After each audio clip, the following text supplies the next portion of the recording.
नमस्कार दोस्तों, agri with Anil online classes में आपका हार्दिक स्वागत है। मैं अनिल कुमार विभिन्न प्रकार के कॉम्पिटिटिव एग्जाम से रिलेटेड विज्ञान से कुछ महत्वपूर्ण प्रश्नों की श्रृंखला लेके आया हूं, जो कि आगामी कॉम्पिटिटिव एग्जाम्स के लिए अति महत्वपूर्ण होंगे। जैसा कि प्रश्न नंबर 1 में दिया गया है, गुर्दा, फेफड़ा, त्वचा, लीवर व मलाशय आदि सभी उत्सर्जन अंग होते हैं। पॉइंट ये, इसमें से निम्न प्रकार से क्वेश्चन बनता है, इनमें से कोई 4 या 3 दे दिए जाएंगे कि इसमें से कौन सा उत्सर्जन अंग होता है। तो गुर्दा भी उत्सर्जन अंग होता है, फेफड़ा भी होता है, त्वचा भी होता है, लीवर भी होता है और मलाशय, ये सभी उत्सर्जन अंग होते हैं। नेक्स्ट, क्रोध, चिंता, तनाव, उत्तेजना तथा संयोजन होता है अधिवृक्क ग्रंथि में। किस ग्रंथि में क्रोध, चिंता, तनाव, उत्तेजना का संयोजन होता है? तो अधिवृक्क ग्रंथि में क्रोध, चिंता, उत्तेजना का संयोजन होता है। किस ग्रंथि में एड्रेनलिन हार्मोन स्रावित होता है? तो ये एड्रेनलिन हार्मोन स्रावित होता है अधिवृक्क ग्रंथि में होता है। ये जो अधिवृक्क ग्रंथि होती है, इसी में क्रोध, चिंता, उत्तेजना तथा तनाव का भी संयोजन होता है और अधिवृक्क ग्रंथि में ही एड्रेनलिन हार्मोन का स्राव होता है। मधुमेह रोग से कौन सी संबंधित ग्रंथि होती है? तो आग्नेयाशयिक ग्रंथि या आग्नेयाशय ग्रंथि जो होती है मधुमेह रोग से संबंधित होती है। इसमें इंसुलिन बनता है और जो कि रक्त शर्करा का निर्माण करता है। इंसुलिन बनने के कारण ही रक्त शर्करा का नियंत्रण होता है, जिससे कि मधुमेह रोगी को कंट्रोल किया जाता है। टेस्टोस्टेरोन किससे संबंधित होता है? तो टेस्टोस्टेरोन संबंधित होता है, टेस्टोस्टेरोन हार्मोन जो कि होता है ये वृषण से संबंधित होगा, जो कि नर जनन अंग का विकास, शुक्राणु निर्माण में नियंत्रण करता है। तो इसमें क्वेश्चन ये आता है, टेस्टोस्टेरोन संबंधित होता है तो नर से संबंधित होता है, नर वृषण में जननांग होते हैं, शुक्राणुओं को नियंत्रण करते, जबकि एस्ट्रोजन संबंधित होता है मादा अंडाशय से या मादा अंडाशय से संबंधित होता है। एस्ट्रोजन में क्या होता है? मादा जनन अंग है जो कि अंडाणुओं का विकास एवं निर्माण नियंत्रण में सहायक होता है। शारीरिक विकलांग संस्थान कहाँ स्थित है? शारीरिक विकलांग संस्थान मोस्ट इंपॉर्टेंट क्वेश्चन है, कई बार कॉम्पिटिटिव एग्जाम्स में इनमें से एक ना एक क्वेश्चन पूछा गया है। जैसा कि शारीरिक विकलांग संस्थान कहाँ स्थित है? तो दिल्ली में या नई दिल्ली में स्थित है। राष्ट्रीय दृष्टि विकलांग संस्थान कहाँ स्थित है? देहरादून में स्थित है। राष्ट्रीय श्रवण विकलांग संस्थान कहाँ स्थित है? मुंबई में स्थित है। राष्ट्रीय आर्थोपैडिक विकलांग संस्थान कहाँ स्थित है? कोलकाता में स्थित है। राष्ट्रीय पुनर्वास तथा अनुसंधान संस्थान कहाँ स्थित है? कटक में स्थित है। राष्ट्रीय मानसिक विकलांग संस्थान सिकंदराबाद में स्थित है। राष्ट्रीय बहुविकलांग सशक्तिकरण संस्थान ये कहाँ स्थित है? तो ये चेन्नई में स्थित है। टेस्ट या स्वाद के बारे में कई बार क्वेश्चन आ जाता है कि टेस्ट के बारे में कि कड़वाहट कहाँ से पता चलता है, तीखापन कहाँ से पता चलता है? तो टेस्ट स्वाद के बाद जीभ का जो अगला भाग होता है वहाँ से टेस्ट या मीठा पता चलता है। टेस्ट में मीठा का पता चलता है, जिस प्रकार से इस प्रकार की जीभ होती है, जो आगे का भाग होता है यहाँ से मीठा पता चलता है और ये दोनों साइडों से खट्टे का पता चलता है, जबकि ये पिछले का भाग ये होता है यहाँ से कड़वाहट पता चलता है। तो क्वेश्चन के अकॉर्डिंग देखते हैं कि जीभ के अगले भाग से मीठा पता चलता है। जीभ का जो अगले भाग होता है, आगे का भाग होता है, वहाँ से मीठा का पता चलता है, जबकि पिछले भाग से कड़वा या तीखेपन का ज्ञात होता है, जबकि दोनों साइड्स, जीभ की दोनों साइड से वहाँ पर खट्टा नमकीन स्वाद का पता चलता है। नेक्स्ट, रक्त संचरण की खोज किसने की थी? तो विलियम हार्वे ने रक्त संचरण की खोज की थी। RH फैक्टर क्या? अलेक्जेंडर एस विनर ने RH फैक्टर की खोज 1940 में की थी। RH फैक्टर का प्रयोग सर्वप्रथम रीसस बंदर पर किया गया था। WBC रोग प्रतिरोधक क्षमता उत्पन्न किया गया था। ये WBC रोग प्रतिरोधक क्षमता उत्पन्न करती। WBC जो व्हाइट ब्लड सेल्स होती हैं ये रोग प्रतिरोधक क्षमता उत्पन्न करती हैं। रक्तदाब मापने का यंत्र कौन सा होता है?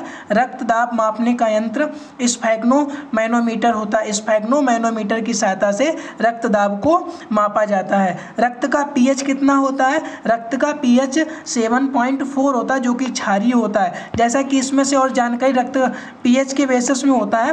पीएच मान क्या होता है? पीएच मान पीएच स्केल में 14 तक ही अंकित होता है, जिसमें 7 जो होता है 7 को उदासीन बोलते हैं। 7 से जितने भी कम होते हैं सभी अम्लीय होते हैं तथा 7 से अधिक जितने भी होते हैं सभी क्षारीय होते हैं। जैसे pH स्केल मान लीजिए 1 to 14 तक होती है, बीच में जो होता है मिडिल पर 7 होता है। 7 को उदासीन बोलते हैं, जबकि 7 से कम सभी होते हैं, 7 से कम जितने भी होते हैं सभी अम्लीय होते हैं, और 7 से अधिक जितने भी 14 तक ये सभी क्षारीय होते हैं। तो इस प्रकार से जब रक्त का pH मान 7.4 है तो ये एक प्रकार का क्षारीय होता है। तो पूछा जाता है रक्त की प्रकृति कैसी होती है, तो रक्त की प्रकृति क्षारीय प्रकृति की होती है जिसका pH मान 7.4 होता है। नेक्स्ट, लाल रक्त होता है हीमोग्लोबिन के कारण। हमारा जो रक्त होता है वो लाल हीमोग्लोबिन के कारण होता है। या पूछा जाता है रक्त में कौन सा वर्णक होता है जिसके कारण लाल होता है, तो रक्त हीमोग्लोबिन के कारण लाल होता है। सबसे पहले रक्त दाब का मापन किसने किया था, तो थेल्स ने 1773 में घोड़े पर किया था। रक्त दाब का मापन सर्वप्रथम थेल्स के द्वारा 1773 में घोड़े पर किया गया था। रक्त दाब सदैव धमनी से मापा जाता है। इंपॉर्टेंट क्वेश्चन है कि रक्त दाब सदैव कहाँ से मापा जाता है, धमनियों से रक्त दाब का मापन किया जाता है। जब हम सोते हैं तो रक्त दाब में क्या प्रभाव पड़ता है, जब हम सोते हैं तो रक्तदाब से रक्तचाप घट जाता है, 5% रक्तदाब घट जाता है। मीन्स हम लोगों को सोने पर 5% रक्तदाब घट जाता है। जब हम झगड़ते चिल्लाते या ऊंचाई पर जाते हैं तो रक्तदाब बढ़ता है, और उम्र के बढ़ने पर भी रक्तदाब बढ़ जाता है। कई बार क्वेश्चन पूछा जाता है कि जब हम पहाड़ों पर जाते हैं, अत्यधिक चिल्लाते हैं, झगड़ते हैं, तो हमारे रक्तदाब का प्रभाव क्या पड़ता है, घटता है या बढ़ता है या सामान्य रहता है, तो क्या होता है, ऐसी कंडीशन में रक्तदाब बढ़ जाता है। रक्त को ब्लड बैंक में 42 दिन या 6 वीक्स बोलते हैं, जिसे 6 वीक्स 42 दिन अथवा 6 वीक्स तक रखा जा सकता है। वो भी कितने टेम्परेचर पर, 4.6 टेम्परेचर पर। इसमें सोडियम नाइट्रेट और EDA को मिलाकर रखा जाता है। तो क्वेश्चन इसमें कई प्रकार के पुटअप हो जाते हैं कि रक्त को कितने दिन के लिए ब्लड बैंक में रखा जा सकता है, 42 डेज या 6 वीक्स बोलते हैं। और कितने टेम्परेचर पर रखा जाता है, तो 4.6 टेम्परेचर पर रखा जाता है। सोडियम नाइट्रेट या EDA को मिलाकर रख सकते हैं। जब एक रक्त की यूनिट की बात आती है, एक यूनिट में कितने ml रक्त होता है, तो एक यूनिट में 350 ml ब्लड होता है, जो अभी प्रेजेंट का करेंट टाइम का डाटा है। जबकि इसके पहले का क्या होता था, एक यूनिट में 450 ml ब्लड होता था। जबकि अब मोस्ट इम्पॉर्टेंट क्वेश्चन है ये कि प्रेजेंट टाइम या इस समय एक यूनिट में ब्लड की मात्रा कितनी होती है, तो 350 ml होती है। जबकि पूर्व में इससे पहले 450 ml एक यूनिट में मात्रा ब्लड की होती थी।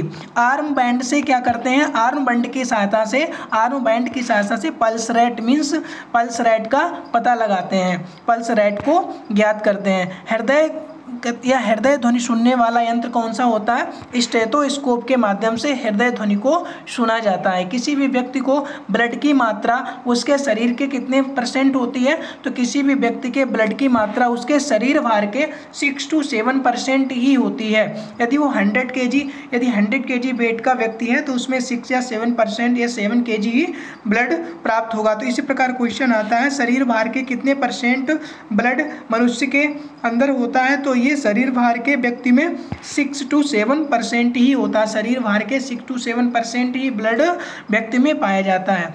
ब्लड का सर्वाधिक भाग बनता है, ब्लड का सर्वाधिक भाग प्लाज्मा से बनता है, क्योंकि प्लाज्मा जो होता है 55 to 60 55 से 60% होता है। प्लाज्मा में जल की मात्रा क्या होती है, जबकि प्लाज्मा में जल की मात्रा 90 से 92% होती है। तो क्वेश्चन नंबर इम्पॉर्टेंट है, बहुत पॉइंट इम्पॉर्टेंट्स है कि ब्लड में सर्वाधिक किसका भाग होता है, तो प्लाज्मा का सर्वाधिक भाग होता है, जो कि 55 से 60% होता है। और प्लाज्मा में 90 to 95 90 से 92% वाटर होता है। रक्त ब्लड का अध्ययन क्या कहलाता है, यदि हम रक्त का अध्ययन करेंगे तो रक्त का अध्ययन कहलाता है हेमेटोलॉजी कहता है। हेमेटोलॉजी के अंतर्गत रक्त का अध्ययन किया जाता है। किसके अंतर्गत रक्त का अध्ययन किया जाता है, हेमेटोलॉजी के अंतर्गत रक्त का अध्ययन किया जाता है। सबसे बड़ी RBC होती है, मेढक में सबसे बड़ी RBC होती है। और बताया था मेढक का जो कक्ष होता है वो त्रिकक्षों में होता है, 3 कक्षों में होता है। सबसे छोटी RBC किस में होती है, कस्तूरी हिरण में सबसे छोटी